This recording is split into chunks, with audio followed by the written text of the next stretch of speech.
speaking is an art form. It's your own individual expression within some basic framework that makes sense and communicates to the audience. Is this the most right structure on the face of the planet? I don't know. No idea. I just know it works. I just know it works. So for me, it's just my stable way of operating. This structure is no longer a structure for me. It's just me. It's just how I do it. So I've transcended the structure to go as a speaker. Now I just speak. Because I'm so trained in knowing how to communicate to different points that I don't need a structure anymore. But it doesn't mean I skip the points. I just bring them in whenever I want to bring them in. And then I know the audience that I'm speaking to. Same thing for you. If I'm on a podcast, my communication is different, you know? Sitting there giving the same story, like the shortened story that I've done for like a decade. I'm like, I got to tell this story again, you know? But the listeners don't know. So you literally have to, like, at a new unit of time, psych yourself up for the same story, that same 90-second story I've been telling for the last decade. And I'm on a podcast, so like, so how'd you get started? I'm like, here we go again. New unit of time. All right, here's how I got started when I was 21 years old, you know? And then you go into the story. And then people are like, wow, that was a good story. And they're like, okay, maybe it's not old after a decade because they didn't hear it. I grew up in a family of storytellers, so my grandfather was a great storyteller, right? He used to sit around at the table, right? Like, I remember my grandfather mostly in his like 70s and stuff, because that's when I was, you know, growing up at the time with him. And 70s, sit around the table, like his martini in front of him, and he would start telling a story. He'd tell the same story all the time. He had like 40 of them, but after you hung out with the dude for like 2 decades, you heard them all. But I would sit there like on the edge of the table to the same damn story and listen to the story like the first time I was hearing it. And I knew what was going to happen. And at the end, I was like, maybe the ending changes this time. What happens? And it's the same thing. And at the end, he gets me every time. You know what I'm saying? And he was a phenomenal storyteller. He was larger than life. And he was just this great person. And he was abundantly generous to everybody. So these things are like universal, right? Like, and he didn't make his living doing it, but I'll tell you what, when there was an audience, that man was telling a story. And if he had one new person in the audience, he was telling that story, you could bet, a couple times that night.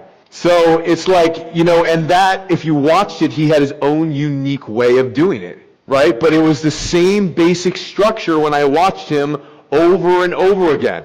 Same thing, I would pick up on it. He's like, yeah, so the guy walks up to me and he says this, you know, Jersey, right? He says this, right? And he would then go, and the guy says this, and then he would kind of go into the beingness, even though he wasn't doing the character. So Joey walks up and he says, and then you're kind of like picturing Joey, because he sets up, Joey says. So now you're kind of seeing what Joey says. And it was a very interesting thing, and I used to watch it, and it would actually get me into the story. So sitting there with Joey, and all of a sudden Joey walks up and he says this to me. And now you're interested, well, what did Joey say? And then he tells you, and now you're in the story, and you're like, whoa, this is amazing. And then you actually like know Joey, and you never met Joey before in your life. And it's just a good story. So he had a magic art that, wherever he got it from, that would just engage you at the table to want to know more.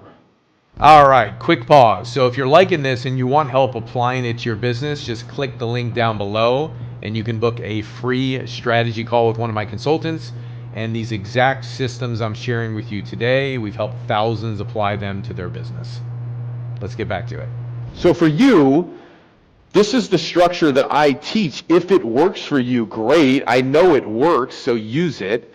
But what I'm saying is put your you, nobody else. You might admire other people, that's great, but you're you, and you have your own unique talent. So figure out what that is as a storyteller, and stick to your truth in that storytelling, and you'll be great. You could literally tell a story and then tell the point of it. Okay.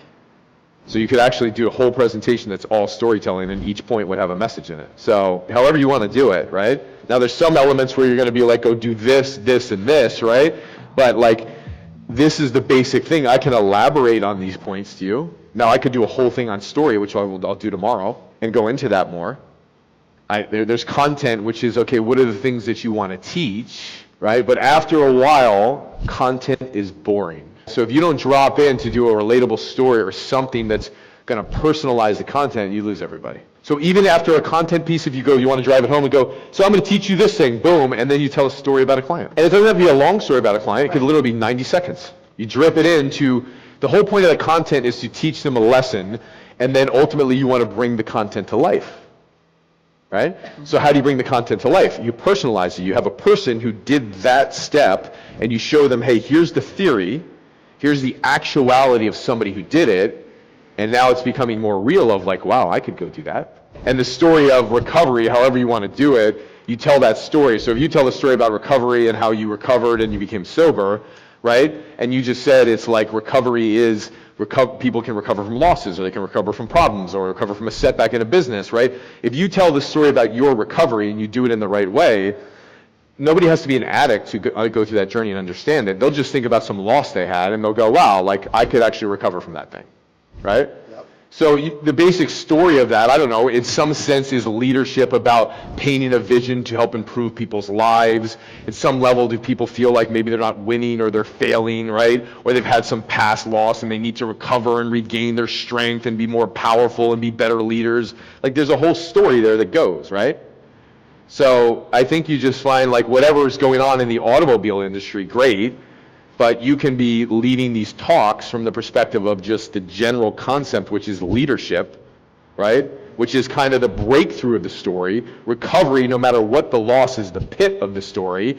And then you have an entire presentation that you could take outside the automotive industry, you could take it to entrepreneurs, you could take it to professionals, executives, doesn't matter, athletes, yep. Right?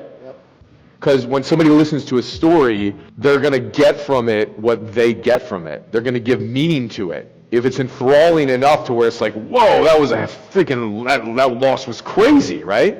Well, they're going to go through it and think about, wow, he came through the loss and he recovered and now he's a leader. Like, I could do the same thing too. They're not going to take away the alcohol and the drug thing unless they have that, right? Got it. But people don't have to, they can listen to a story about that type of stuff and have no experience with it, but relate to the message, which is not about the alcohol and the drugs. It's just simply about, hey, I was down and out in the pit and I recovered and I broke through and here's leadership.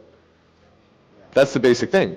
And then you have people in the audience, because I've had this all the time when I tell stories, they come up, oh, I had a brother that went through this, or a guy said when I was in Edinburgh in Scotland doing my play, you remind me of my son. So there's all kinds of relatability that people will relate.